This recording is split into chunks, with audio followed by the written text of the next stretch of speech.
Greetings and welcome to the Compendium. On today's episode, we feature Orpheus, master of strings and father of songs. Alright, let's start off as we usually do with the video game breakdown. As far as Shin Megami Tensei goes, Orpheus made his first appearance in the Persona series, specifically Persona 3 as the initial persona of the game's protagonist. All of his appearances thereafter have been in video games related to Persona 3, such as Persona 3 Portable, where he also appeared in female form, Persona 3 FES, its epilogue called The Answer, and finally Persona Q. Despite being an incredibly iconic persona and debatably a plot-significant one, Orpheus is actually incredibly weak in-game, sporting only 3 moves he can learn in Persona 3 along with a dual weakness in electricity and dark attacks. Orpheus's only redeeming quality is his ability to cast Cadenza in conjunction with the demon Apsaris, an attack which many people, including myself, regard as super powerful and amazing, and I need it in my life always. Please give me this spell everywhere, Atlas. Please. But with that said, there's not much more to Orpheus game-wise, so let's move on to the juicier part of the video, that being the Mythos. Right off the bat, we have some variations on who Orpheus's parents were. Some stories say Orpheus's father was a king of Thracia, but according to other versions, he could also have been a son of Apollo. His mother was either the muse Calliope or a daughter of a man named Pyrrhus. I like to go with the idea of Apollo and Calliope because in the story we'll be diving into, much of what happens to Orpheus would make more sense if he came from divine parents. Whatever the case may be, however, the story goes that while living with his mother and her 8 beautiful sisters in Parnassus, Orpheus met Apollo, who at the time was busy trying to court the laughing muse Thalia. Apollo took notice of Orpheus and gave him a gift, a golden lyre, and decided to teach him how to play it. Later on, Orpheus's mother Calliope taught him how to make verses with the music he played so that he could create songs with it. It was through these events that Orpheus became such a prolific musician and songwriter, and there are many stories attributed to him and his skill. One such story comes from a Greek epic poem called the Argonautica, written by a man named Apollonius Rhodius. In it, a band of heroes are assembled together by a man named Jason to travel on a quest to obtain the Golden Fleece so that Jason may ascend the throne in Iolcus and become a king. The ship they travel on is called the Argo, thus giving them the name Argonauts. And this merry band of heroes are people you are probably all familiar with, like Heracles, Castor and Pollux, and Peleus, father of Achilles, just to name a few. It was at the behest of Chiron that Jason recruited Orpheus onto the team because without him, the group could not hope to get past the Sirens, the same Sirens who make their legendary appearance in Homer's epic poem, The Odyssey. In case you aren't familiar with the Sirens, they were beautiful women who lived on rocky islands called the Sirenum Scopulae. They sang wonderful and bewitching songs that enticed nearby sailors to come to them, which always resulted in the crashing of the sailors' ships and their inevitable deaths. When the Argonauts encountered the Sirens, it was said that Orpheus, upon hearing their voices, drew out his golden lyre and played music so much louder and so much more beautiful than the Sirens that he drowned them out, allowing the crew to travel safely past them.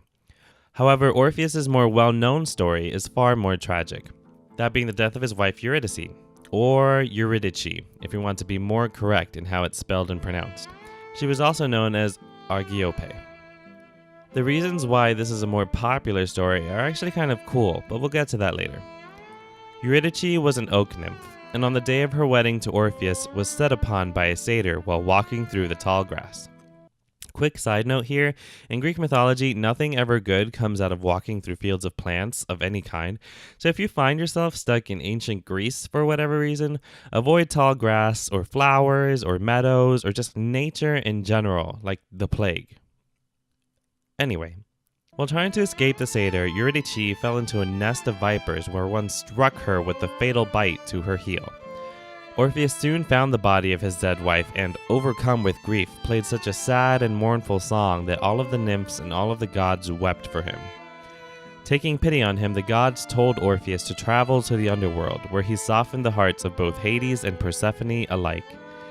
They agreed to allow Eurydice to return with Orpheus to Earth on one condition, that he should walk in front of her and not look back until both of them had reached the upper world. As soon as Orpheus finished the trek back to the upper world, he became overwhelmed with anxiety to see Eurydice again and turned back to look at her, but it was too soon. She was not yet in the upper world, and so upon breaking the vow he had made with Hades, Eurydice vanished, this time for good. There are many variations in this story, however, that paint it in a more negative light, especially towards Orpheus. In a retelling of the story by Ovid, for example, Eurydice discovered some naiads on her wedding day and danced with them.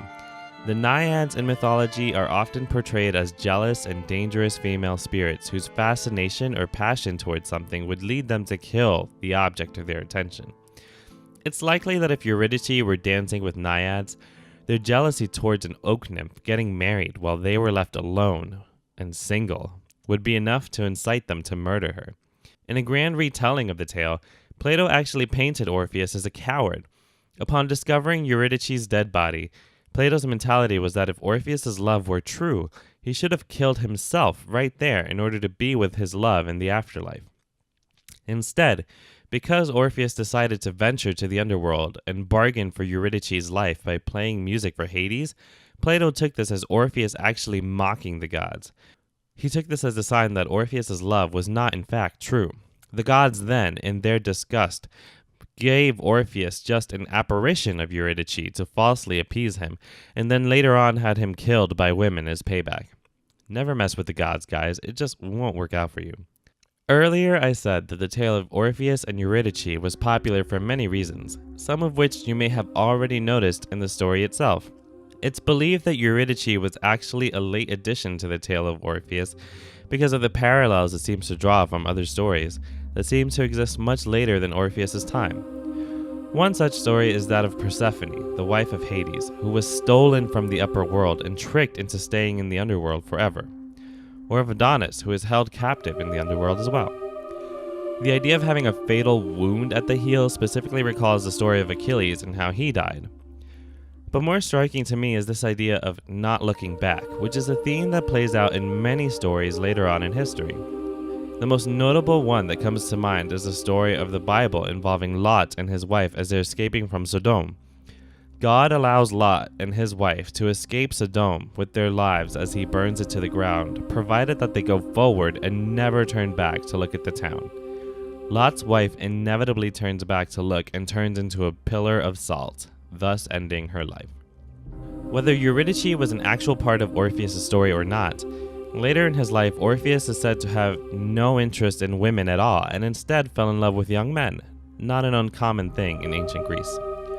Apparently this love of young men was what played into his death by the Maenads, raving female followers of Dionysus. The Maenads were very upset that Orpheus would not have sex with them. At first they just threw sticks and stones at him. No, I'm not making this up. They literally threw sticks and stones at him. But it was said that Orpheus's music was so beautiful that even the rocks and branches refused to hit him. So the Maenads became further enraged and ripped his body to shreds themselves. It was said that afterwards, his head and lyre, still singing mournful songs, floated down the Hebrus River to the Mediterranean shore. There, the winds brought the head and lyre to the shores of Lesbos, where the inhabitants buried his head and a shrine was built in his honor. A vicious and sad death for an otherwise amazing musician. With the mythos now covered, we can delve into the artwork and design of Orpheus in the games. Looking at Orpheus in Persona 3, there's so much that sticks out at you from the get-go. The lyre is what catches my attention the most, despite being placed behind his body. Although in the myths it's said to be a golden one, in his Persona representation the lyre is also bigger than what it would normally be, taking up more than the size of his upper body. I think the art designers found it more important just to keep the lyre on him but disregard its size so that it suited the look of a weapon more. The color of the lyre probably went out the window along with that decision. Orpheus's body is entirely robotic save for the head whose neck is hidden by a scarf. Not only has his waist been turned into a speaker, but the holes on his chest also strike me as speakers as well.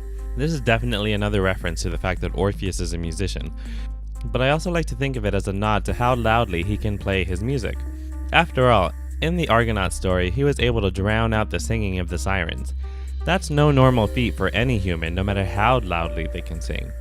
Giving him speakers makes a lot of sense in that regard. I would love to talk more about his body and the significance of the scarf, though. Although the robot-like design is prevalent throughout many of the demons that show up in Persona, few make as much lore significant sense as Orpheus does.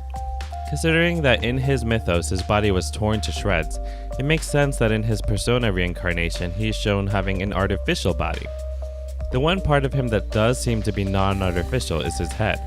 Considering the fact that his neck is hidden by a red scarf, I like to believe that in actuality Orpheus has no neck. Since his head and lyre were the only things that were found after the Maenads killed him, I like to imagine that Orpheus's head was placed upon the robot body before being summoned as the protagonist's persona. Given how the scarf also wraps around the top of his head like a headband, I could see it being the only thing holding it in place.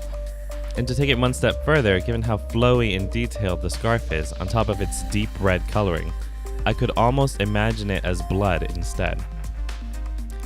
I also like to think that Orpheus's hair holds significance as tying him intrinsically to the main protagonist, whose hairstyle looks incredibly similar. This definitely has to be on purpose, especially given the protagonist's own love of music. Actually, in case you guys didn't know, there is a lore explanation as to why music plays all the time in the Persona games.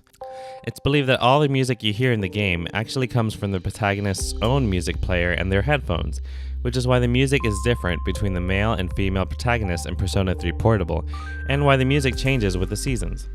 I'm not sure if there was ever an official statement released stating this to be fact, but I like to think of it as true, especially for the sake of tying the protagonist to Orpheus even further. I would be remiss doing an art overview without mentioning the female Orpheus in Persona 3 Portable, Messiah, and Orpheus Telos, who come from the same game, although I really am not a fan of two of them. Orpheus's design plays heavily into Messiah's design, but since I plan to do a separate video on Messiah in the future, I'll just leave it at that and move on. The female Orpheus came about because of the option to play the female protagonist in Persona 3 Portable. Although I loved having had the opportunity to play as a girl and seeing how that affected the relationships and even the main storyline of the game, I feel like simply doing a reskin of Orpheus with a heart-shaped lyre, long hair, and boobs was lazy. I'm not saying that the persona should have been someone like Eurydice to tie it back to the Orpheus mythology, but honestly, it just left a bad taste in my mouth. Orpheus Telos is similar to me. Orpheus Telos is a persona that can only be unlocked by maxing out every single social link in one single playthrough. Once players have completed all the prerequisites, Igor in the Velvet Room will reward the protagonist with an item called the Cypher's Mask, also known as the Colorless Mask. This will allow you to summon Orpheus Telos, who only comes with one unique skill, and all of the rest of his abilities are learned through the personas you use to fuse him. I personally find Orpheus Telos to just not be worth the effort, since its only unique skill is Victory Cry, which is a passive skill that fully restores your HP and SP at the end of a battle. It's not to say that Victory Cry isn't good, it just doesn't seem like enough. We'll dive a bit more into Orpheus Telos' name and what he represents in the next segment, the segment that I like to end every video with, that being the Arcana and Tribe discussion. Orpheus belongs to the Fool Arcana. As we mentioned in the previous video with Ose, the Fool is a card used to signify a journey or new beginnings, a person or situation with unlimited potential, a blank slate. It is the void from which all other things begin. In the real world, the Fool is the tarot card used to describe the meanings and relevance of all the rest of the tarot cards in the major arcana with the story of the Fool's journey. It's the perfect card to symbolize the protagonist, and seeing how closely tied Orpheus is to the protagonist, they may as well be one and the same. The Fool Arcana can also be said to apply specifically to Orpheus's mythos as well. You could consider Orpheus to be a fool for journeying into the underworld and bargaining with death itself to have a chance at getting his wife back. You could call the journey itself that Orpheus takes from the upper world to the underworld and back a strong symbol of the journey of the Fool. And in the depiction of the Fool in the standard, more popularly circulated deck of tarot cards, the Fool is depicted as somewhat of a happy-go-lucky, no-care sort of guy. I could see a hyper-gifted musician like Orpheus living a carefree life, prior to the death of his wife anyway. The final connection to the Fool Arcana comes from Orpheus Telos. The item given to you to create Orpheus Telos, the cipher's mask, is a symbol of nothingness. A cipher can mean something like a code, but also numerically it can also stand for 0. This idea of 0 also fits into how Orpheus Telos only has one ability to himself, and every other ability is blank, needing to be filled by the skills other personas have. He himself is a blank slate, a persona with endless possibilities, a perfect fool. This video was produced by me. Thank you so much for watching, you guys. If you love the video and would love to see more, or if you feel like there's more I could have said or some important fact I left out, please like and subscribe and leave me a comment below. I'm always aiming to improve and give you the best content I can. Until next time, friends,